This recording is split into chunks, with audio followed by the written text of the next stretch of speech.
Zaisha Estrada is a single 42-year-old African American female residing in Vineland, New Jersey.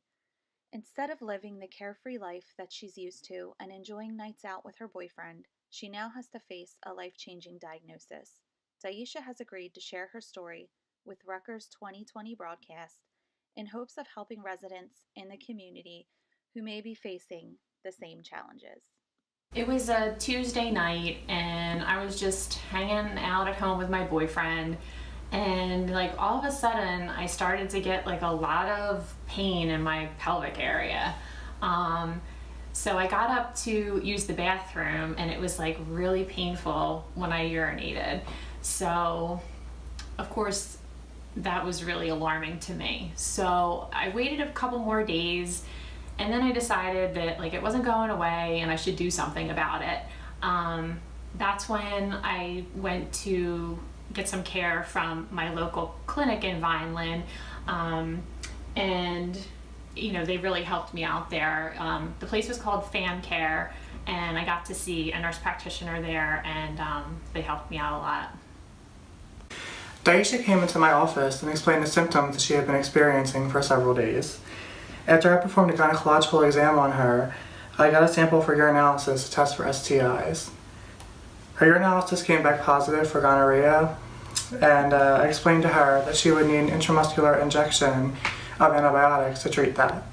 She consented, so I administered her injection, and I then went on to provide her with some STI education and scheduled a follow-up appointment with her.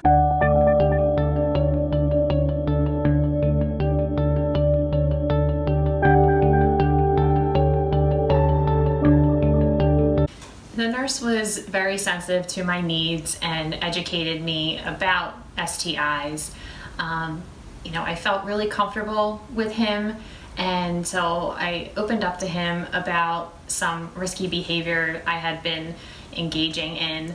I had been having sex with multiple partners, two of which were IV drug users. So he educated me and just let me know what I could do to protect myself.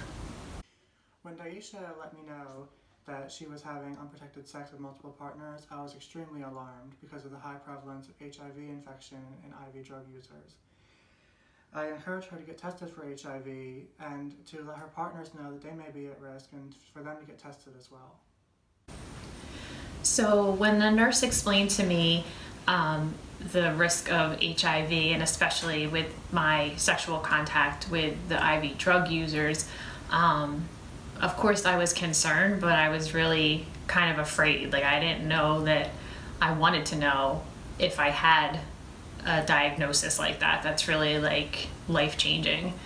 So it took me a while to really come to terms with that, but finally he convinced me, meaning the nurse, that it was really the best thing to do, because if I did have a problem, at least then I could be treated for it if it was diagnosed early.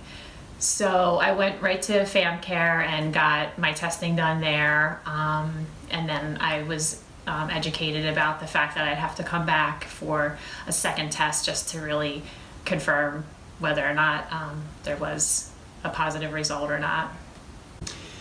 So I received Daisha's second lab results, and unfortunately it showed that she is HIV positive. So I called her into the clinic to let her know those results, and once again educated her on the importance of letting her partners know their potential risk. Unfortunately, because I haven't been faithful to my boyfriend, it's really hard to, number one, admit that to him, and then on top of it try and tell him that I'm also HIV positive and that he's at risk too. So it was a really difficult time for me. I knew that Daisha was in a really tough situation, but I really had to emphasize the importance of her letting her partners know their risks, because we really here want to stop the spread of HIV.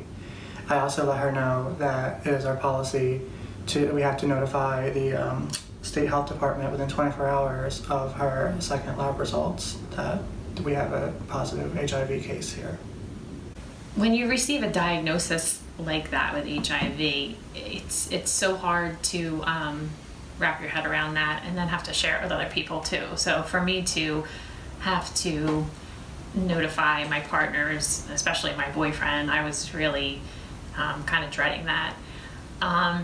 Unfortunately, the nurse informed me that he had to pass my information along, and that was like their policy. And then I thought, well, even for my information to be shared with other people that I don't even know, it just kind of, the whole thing made me nervous. It's hard enough thing to have that diagnosis and then to have to know that it's out there for everybody else. It was just, it made me really uncomfortable. I really didn't want to have to share her information with anyone else, but our policy is when someone is diagnosed with HIV and they refuse to tell their partners, we have to refer their case to our risk management department, and there was really nothing else I personally could do. At this point, the public relations officer reached out to me and said that I had no choice, that I had to give them the name of my sexual partners, because apparently they said it's like committing a crime if I don't. I could actually serve jail time for that. So it kind of made me shut down. I felt like I was forced to do that, like I had no choice. And apparently my case was passed along to the ethics committee. We reached out to Daisha and heard her concerns. We provided her with all the resources that were available to her, including partner services. Partner services assist people with HIV to tell their partners that they may be at risk. Your doctor, nurse practitioner, or the local health department can assist the people with this. Daisha asked me if she could use her nurse practitioner because she felt really comfortable with him, and I said yes. So having the nurse practitioner there with me to help start the conversation and to help with any concerns that I had, it was great for me. I mean, he just gave me the sense of relief, and it was just like a weight had been lifted off of my shoulders. I was happy that I was able to get back to Daisha and help her out with the partner services with her and her boyfriend. But I was still upset that our policies caused her all this dismay. And I realized we really need to revise our policy. I don't think that it's necessary to have to refer cases like this to risk management. I don't see why I, as the nurse practitioner, should not have full access to all of these services that I'm now already helping Daisha out with.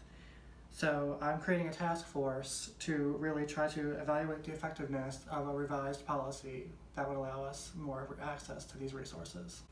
After all was said and done, my boyfriend and I decided to go our separate ways, and I think I'm much better off without him anyway.